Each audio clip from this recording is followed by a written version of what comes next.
في فنانين كتير ادائهم ثابت في معظم الاعمال اللي بيعملوها وكانهم بيمثلوا نفس الدور، ولكن العمل هو اللي بيتغير. ويمكن هنا السبب يا صديقي ان حجم الادوار بتاعتهم كبر فجاه او خد البطوله المطلقه بدري قوي عن ميعادها، وبدل ما تكون الخطوه دي حافز ليهم لتطوير موهبتهم افتكروا انهم خلاص كده مقطعين السمكه وديلها وهم احسن فنانين جم. ولكن في الحقيقه دي قايمه الفنانين ادائهم ثابت برغم كبر الادوار اللي بياخدوها. هحكي لك.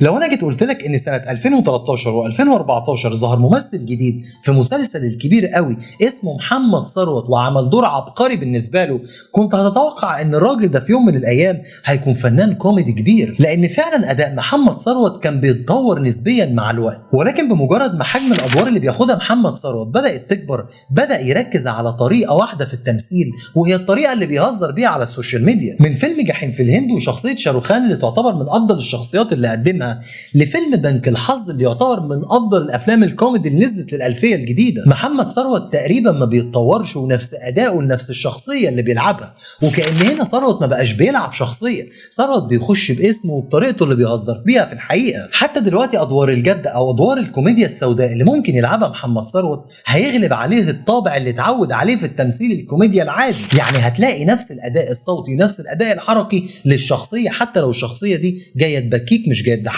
ولو رحنا لسنة 2024 وبعد أكتر من 15 سنة من تمثيل محمد ثروت لنفس الأدوار ونفس الأداء، هتلاقيه بيعمل مسلسل الكبير سنة 24 وفيلم فاصل من اللحظات اللذيذة، هتلاقيه بيمثل بنفس الطريقة برضه لحد النهاردة. وكأن خلاص هو ده بقى محمد ثروت، كأنه علامة. لو بتحب طريقة محمد ثروت ادخل اتفرج على الفيلم، ولو ما بتحبهاش ما تدخلش، لأن ثروت عمره ما هيفاجئك بكاركتر جديد أو بأداء مختلف عنه. الفنان محمود حافظ في بداياته كنت ممكن تقول ان ده مستقبل فنان كبير. عندك مثلا سنه 2010 ومسلسل ماما في الاسم، او بعد كده في مسلسل حكايه حياه سنه 2013، او حتى مسلسل بدون ذكر اسماء.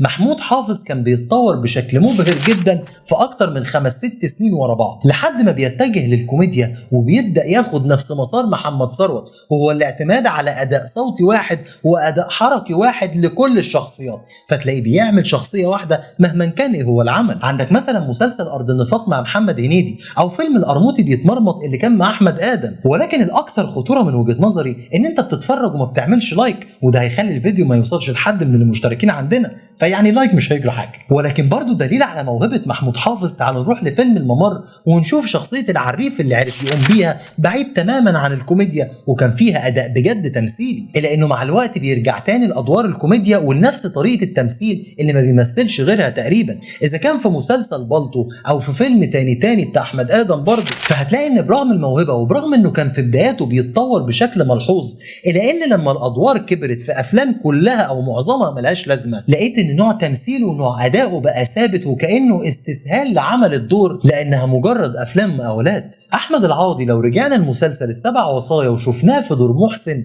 هتعرف ان الراجل ده كان في يوم من الايام ممكن يكون نجم كبير قوي للدراما التلفزيونيه. وحتى لو رحنا المسلسل الميزان بطوله غادة عادل، برضه هنكتشف ان الراجل ده عنده حاجه قادر يعملها في يوم من الايام، لانه بيطور من نفسه. ولما اشترك مع احمد عز في افضل مسلسل لاحمد عز في تاريخه لحد النهارده وهو مسلسل ابو عمر المصري، احمد العوضي برضه بياكد انه في يوم من الايام قادر يدي كتير للفن، لحد ما بتظهر الدراما الشعبيه في مشوار احمد العوضي. ومن هنا اداؤه بيثبت لثبات نوعيه الادوار او لثبات مجهوده هو، ما هي الحاجه جابت معاه خلاص، فمش محتاج ان هو يبذل مجهود، كفايه يطلع يقول لك ولا يا ولا والكلام اللي بيقعد يقوله. من مسلسل اللي ملوش كبير لمسلسل ضرب نار لفيلم الاسكندراني لمسلسل حق عرب، كلهم شخصيه واحده، مهما اتغيرت اسامي الشخصيه في الاعمال نفس الشخصيه بنفس الاداء. وده استسهال طبعا من الممثل نفسه، لانه ما دام لقى الحاجه نجحت بيفضل يعيد ويكرر فيها. الا اننا لو رجعنا زمان ولاكتر من 10 سنين ورا، هنكتشف ان كان في واحد اسمه احمد العوضي بيجتهد على قد ما يقدر في تنوع الادوار وتنوع ادائه هو الادوار، الا انه بمجرد ما اخذ ادوار كبيره لحد ما وصل للبطوله المطلقه بدا يستسهل في المجهود اللي بيعمله، واداؤه بقى ثابت في معظم الاعمال اللي بيعملها. وبجد انا مش فاهم الناس اللي بتتفرج على العوضي ازاي مقتنعه ان في فرق بين شخصيه الاسكندراني وشخصيه حق عرب او الشخصيات اللي عملها في الدراما الشعبيه كلها، لان بجد كلهم واحد.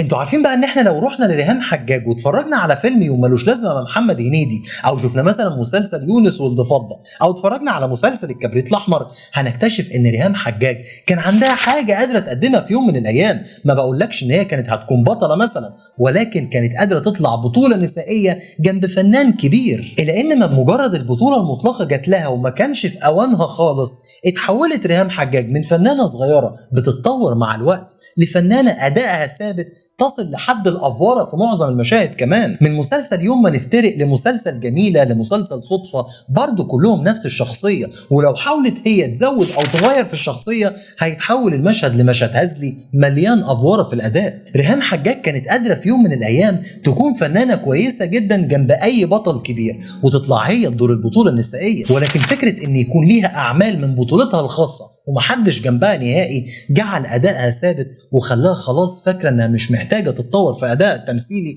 لمجرد انها بطله. جميله عوض في الحقيقه هتلاقي ان ليها ادوار كتيره كويسه، كلها نفس الاداء بنفس نبره الصوت بنفس الشكل الخارجي للشخصيه، وده اللي حصرها عند مخرجين كتير في نوع معين من الادوار. اذا كان فيلم من 30 سنه لفيلم الضيف اللي كانت تعتبر ليها دور كبير جدا في الفيلم، لحد فيلم لف ودوران، ولحد النهارده كمان جميله عوض بتمثل بنفس الاداء الصوتي والحركي للشخصيات اللي بتقوم بيها، وده اللي خلى مخرجين كتير يحطوها في قالب معين من الادوار ما بتخرجش منه، لان مخرجين كتير عارفين ان جميله عوض مش هتعرف تدي اداء غير اللي هي متعوده عليه. ده احنا حتى لو رجعنا بالزمن لفيلم بنات ثانوي، الفيلم اللي المفروض شعبي جدا، هتلاقوا انه هي الوحيده اللي بتمثل بنفس الطريقه الارستقراطيه اللي ما بتمثلش غير بيها. فبالتالي وبرغم ان حجم الادوار فضل يكبر مع جميله عوض، الا ان ادائها ثابت من يوم ما طلعت علينا في الشاشه، ويمكن دي اكتر حد اتمنى لها بجد تطور في الاداء ملحوظ او دور مختلف عن ادوارها تماما يخلينا احنا مبهورين بادائها. المهم بقى يا سيدي، لو عجبك الفيديو اعمل لايك، ولو ما عجبكش اعمل لايك برضه مش هيجرى حاجه،